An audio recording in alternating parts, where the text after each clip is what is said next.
Hey everyone, we are here with the Creality K1 Max. We have just unboxed it. I did an unboxing video the other day, and here we're starting again and we're going to set it up.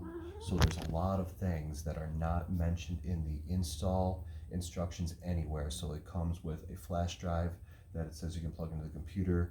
The instruction manual, the paper manual, says that that's not even the most up to date. I looked at the instruction manual. There's a QR code in the instruction manual to the latest videos, and I watched them, I read them, I looked at everything that we have, and there's still stuff that is not covered in them. So I wanted to go step by step with how mine came and show you guys how to install it and how to get it ready to go.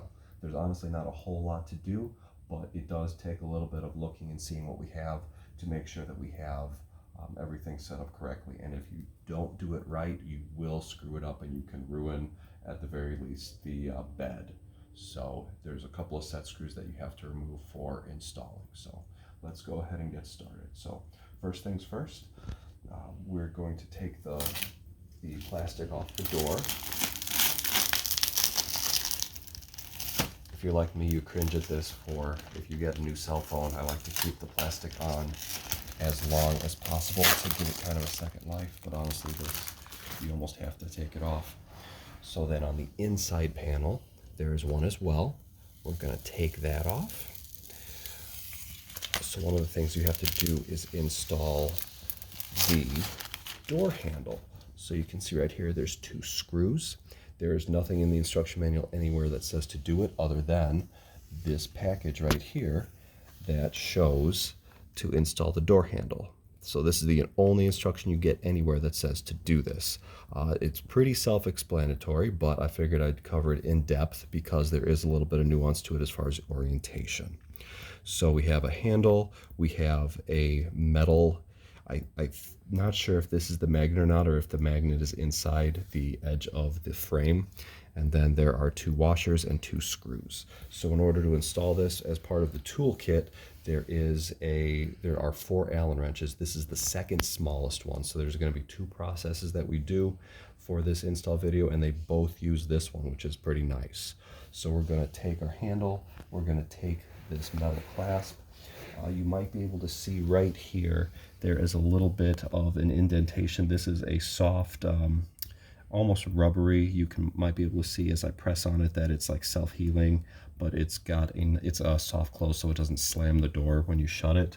If you look on the side here, there is a bit of a cutout where there's more than, I believe that's a magnet that's in there, and then this is just a metal that touches it. So when you close the door, it will stop right there and keep it from swinging open. So it will hit there as soon as we screw it in. So let's go ahead and do that. So these screws are very, very tiny, so highly recommend you do this on the floor like I'm doing, ideally on something that is contrasting to the black. So then we're going to take out the door handle. It is unidirectional, so it's not, there's no top or bottom orientation. So this obviously goes on the outside. So looking at this picture, the metal clasp goes next, and then the washers. So let's hold this up. We're going to put this right there. We are going to put this in, and the orientation of this matters. So that the square part goes on the outside of the door, just like this. We're going to put those there. Hold it with your thumb. We're going to put the washers in. There's one, and there is the other. Let's see if we can get these screws in halfway easily. So I'm going to put one in right here. Hopefully this doesn't fight me too much. Oh, the bottom one fell out. So let's see if we can get this one started. So the threads are in the plastic, but it is going to take a little bit to get them through this washer. So let's go ahead and take the Allen wrench. Once again, this is the second smallest one. See if we can't get it through here. Okay, so you just have to push it through a little bit. So that's important to note. So let's go ahead and get that one started on here. So I will highly recommend you just get this started. Try and get it flush. So there's a little bit of resistance going through that plastic rubber. So he is held on there now. I did not tighten him down. Let's get this other one going now. So we're going to hold this up, going to shove the washer through, and what's going to be hopefully not too difficult is getting that hole lined up. So we're going to shove him in again. I'm going to hold this guy up just so we can see what we're doing here, and push a little bit of force, goes right through, up, and he fell right out. But you know what's nice is the rubber washer is right in that screw, so now we should be able to pretty easily once again realign that little metal piece, shove it right in, and it should go no problem into the hole, and it aligns very nicely. So we're going to take the Allen wrench, put it in the Allen screw, and see if we can get this to start. And he started right up. So we don't want to go too tight, because I believe that is tempered glass, so you don't want to crack that. So you just kind of kiss it, if you will. That's kind of the technical term I've heard so often. You don't want to crank it, so I wouldn't even recommend using this side. You can get it with the long edge. That'll help ensure that you do not break this glass. So that's kissed nicely. There's no wiggle in the door. So now let's see if it is going to hold just like that. Look at that. Try one more time. That is beautiful. That is a nice, the rubber or the foam that's on there, it's super thin, but it's all that you need so that glass isn't hitting on the aluminum frame. So that is very, very nice. So there's step one done, installing the door handle. So next, it does not mention this, but all but one of the covers that is for the wire management came loose. So here's wires that go to the stepper motors, to a fan. There's a cover that goes here, there's a cover that goes here, and there's a long cover that goes here. They were all laying on the bottom of mine, so we need to install those. So we're going to go ahead and do that right now. So there, like I said, there's a long one, and then there are two short ones. So, well, which one goes where? There's a notch on this one and also a hole, so that would indicate wires going up where the other one does not. So that's pretty self-explanatory if you look at it. So this one is just wires going straight out. So this one goes on the left. Let's put that in right here.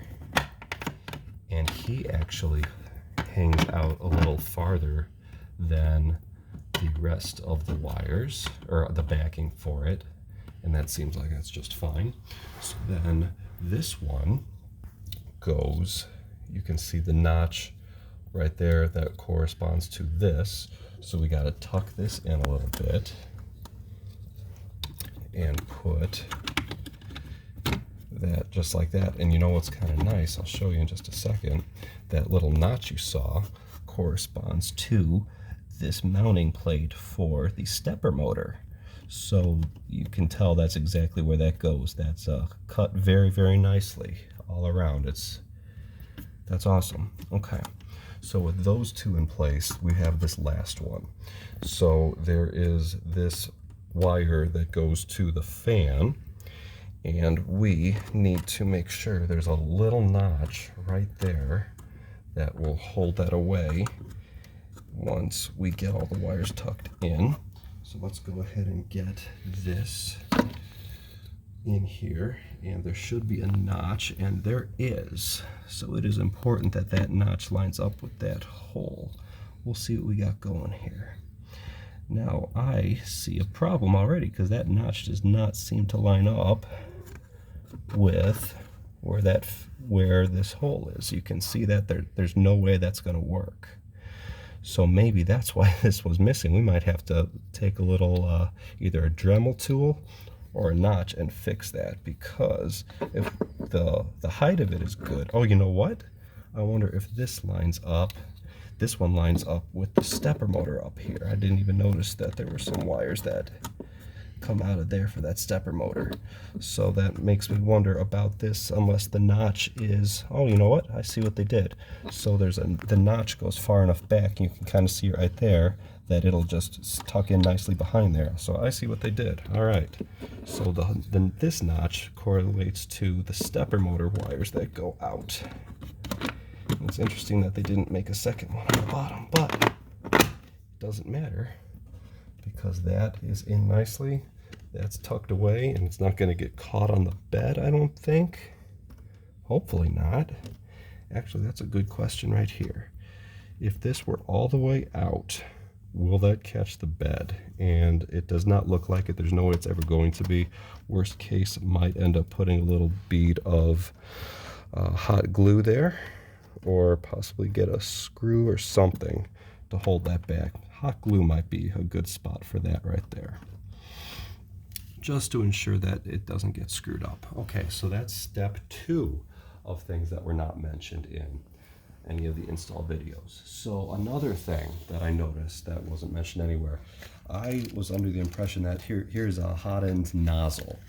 And I thought, oh, well, shoot, they must have had this so that it didn't get damaged in transit and we'd have to install this. But I finally, when I was opening this up, you can see right here, there is one already installed, and you can hopefully see there is a little bit of filament that is sticking out of the bottom of it. So that tells me that they tested this at the factory before they shipped it, which is a nice thing to see. So assumingly this thing works just fine, or at least it did before they shipped it.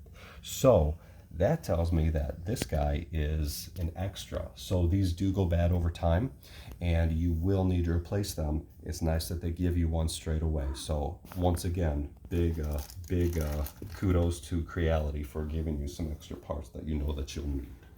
So the next step we're going to do, and they do mention this in the instructions, but I want to reiterate it because you will ruin your printer if you don't do this.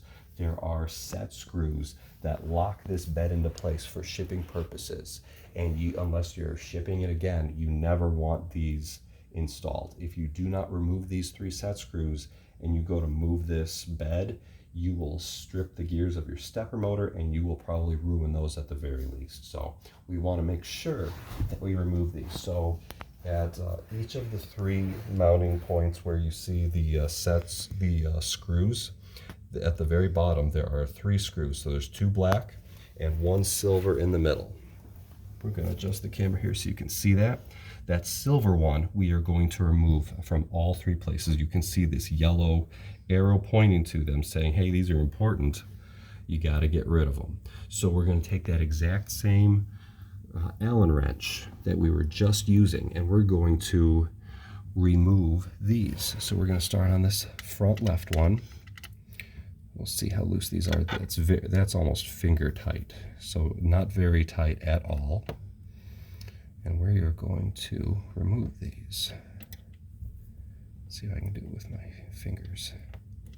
If you have long, girly fingers like mine, you might be able to do this. Otherwise, you might have to use needle nose pliers to grab those. So that's the first one.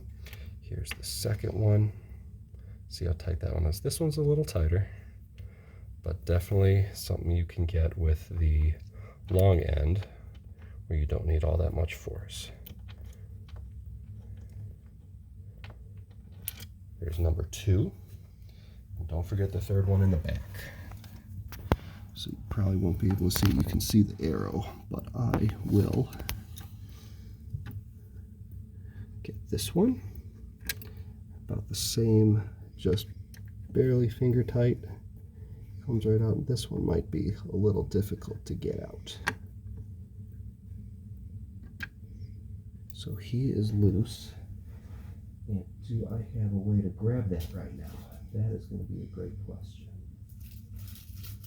So I'm going to grab a tool from the toolbox, and I'm thinking that this will work just fine. This is snips for filament, I do believe, and I'm going to try and use these as needle nose. See if I can grab this screw.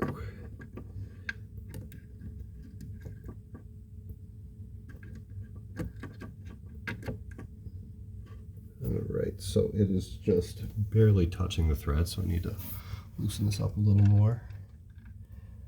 But like I said, very important to do this because you will wreck your stepper motors more than likely if you do not do this. So that's why I wanted to one of the reasons why I wanted to make this video.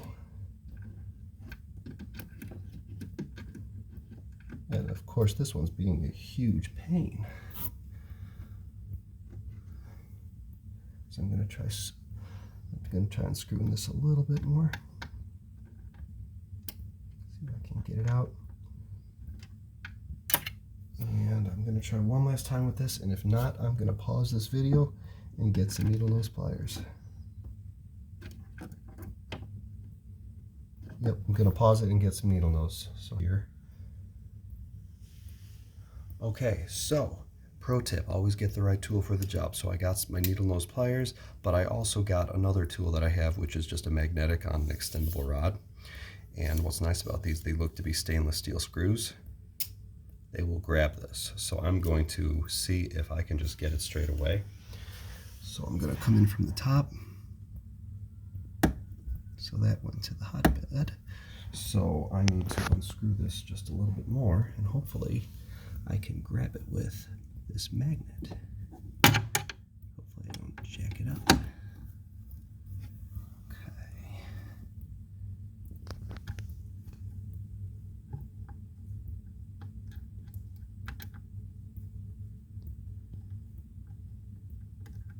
It is right there. Okay, let's see if I can get it to pull out now. Don't do that. Don't do that either. Okay, we're going to try the needle nose. See if I can actually grab it. It's got to be just sitting in there. Yep, needle nose for the win. Sometimes it's the simple things. So we got all 3 screws out. So let's go ahead and get these yellow stickers out. On the off chance that it gets hot in here and they melt. Last mess. We'll get the 3rd one back here. These covers are nice and very good all around. Beautiful. So while we're in here, there's also a sticker on this cooling fan, so we're going to pull that off.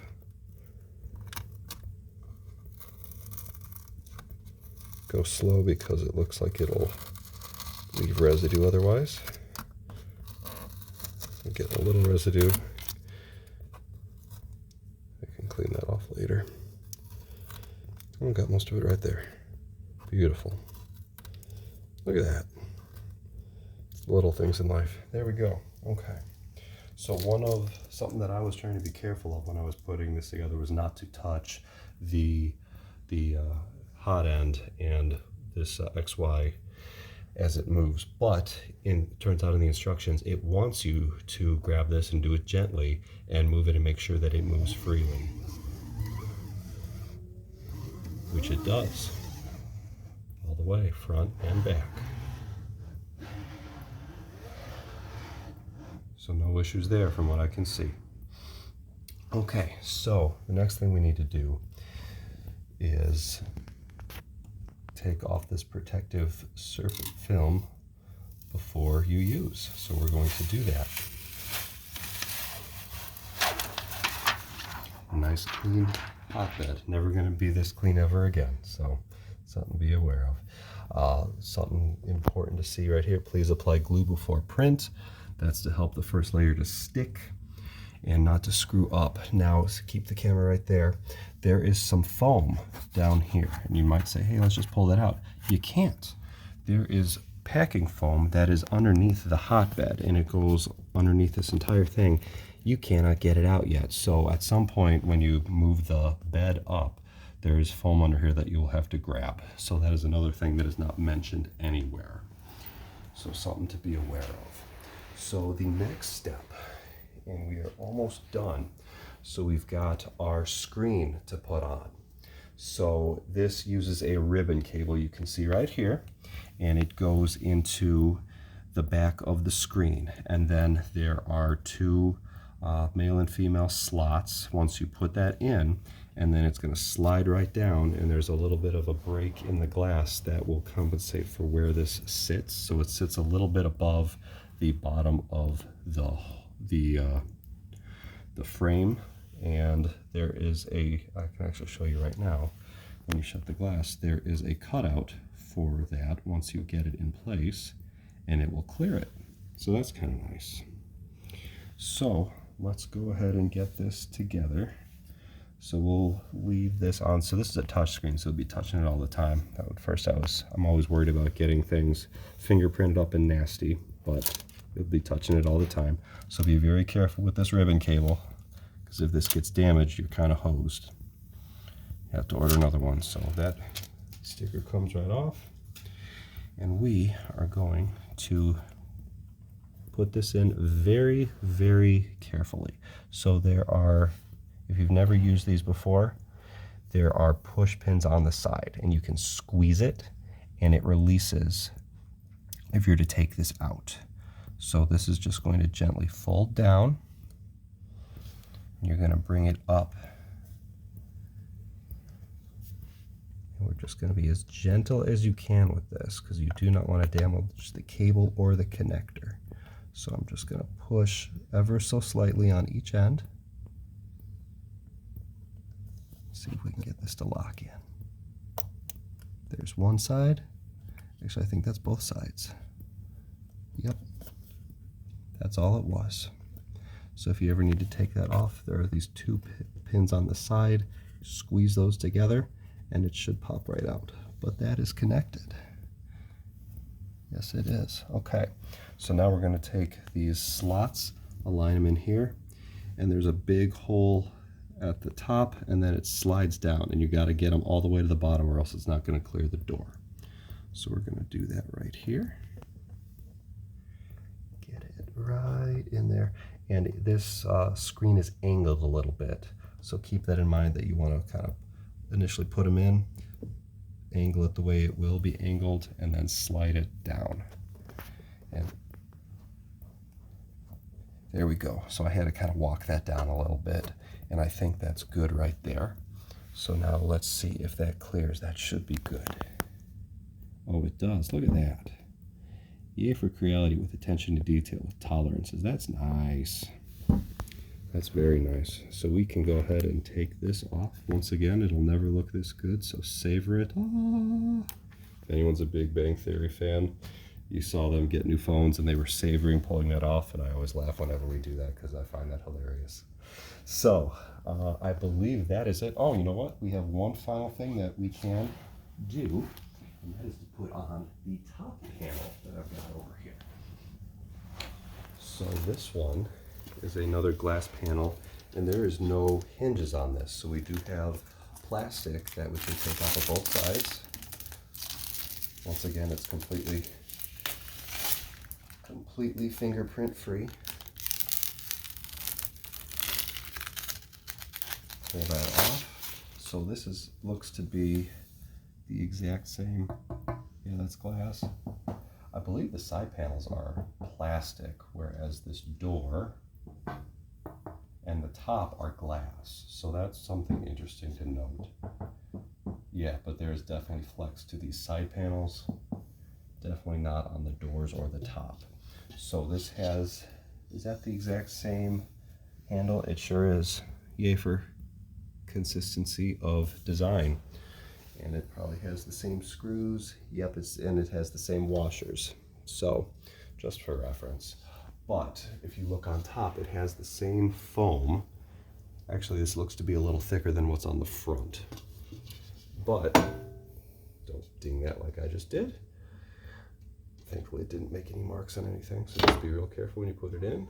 And it lifts in and lifts down like that. So there is no hinge on this. So be aware of that if you ever need to take this off. So you would want to take this off if you ever need to service something, obviously. It just pops right off. Something else that I recently saw was you have to take this off depending on the type of plastic that you are printing with. So I believe it said if it's PLA or non-PLA, depending if it's PLA or not, you need to take this off because it will get too hot and it can either melt or cause the mold as it's printing to not print correctly. And if it can't cool correctly, it's obviously going to melt and not form the way you want it to. So that's something to be aware of. And actually I can show you something kind of neat that I noticed when I was putting this together. If you look right there, I'm almost positive that that little metal piece is a temperature probe. So I'm pretty sure it measures the temperature internal to the box itself, and it will, I assume, alarm if it gets too hot, or if it knows you program in what type of plastic that you're using. It can tell if it's getting too hot. It'll probably warn you and tell you to open it up. But thankfully it has a couple of cooling fans that'll mitigate that most of the time. So I believe that wraps it. Oh, I do have one more thing to show you. And I was wondering, the K1 Max comes with a camera that you can use to upload to YouTube or what have you, to show how it prints when you're printing whatever you're printing. And that camera, I found, is right here when you on the right side, and it's angled down a little bit, but you can see it right there. That's the 3D camera to show what you are looking at, and that'll stream to your phone from what I can see, and you can update, you can walk away from this and check it from your phone anytime and see how it's doing. You don't have to be glued to it, so if you want to step away and do something else, you can monitor remotely, which is really nice, on top of it recording. So one of the big reasons I wanted to get the K1 Max. You can get that camera as an add-on with the K1, but it was an added cost. So for the extra printing space and the LiDAR, the LiDAR actually might have been with the K1 as well, but I was very, very happy to get this K1 Max. So we have this fully put together now, and just a couple other features. So the USB port is in the front here. So we could literally plug this in right now, and we would pretty much be ready to print. The only other things that we need to do is if we turn this around to the back.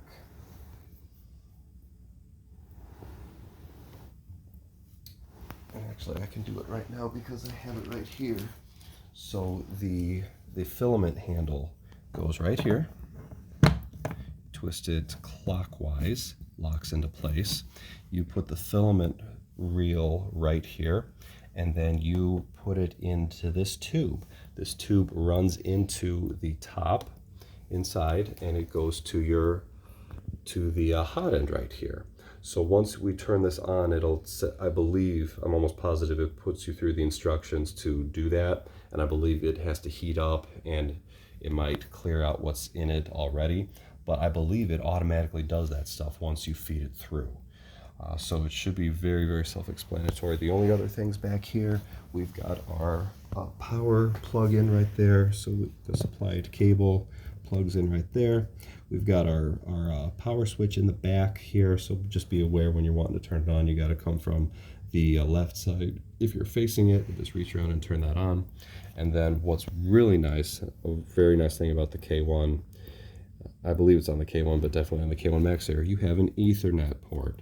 So if you don't have Ethernet, or you don't have an Ethernet port close by, this does have Wi-Fi. So you can connect it to your computer and your phone through Wi-Fi or hardlined as well. I believe, I've heard with other printers that if you try and print from your phone, it doesn't necessarily come out so well.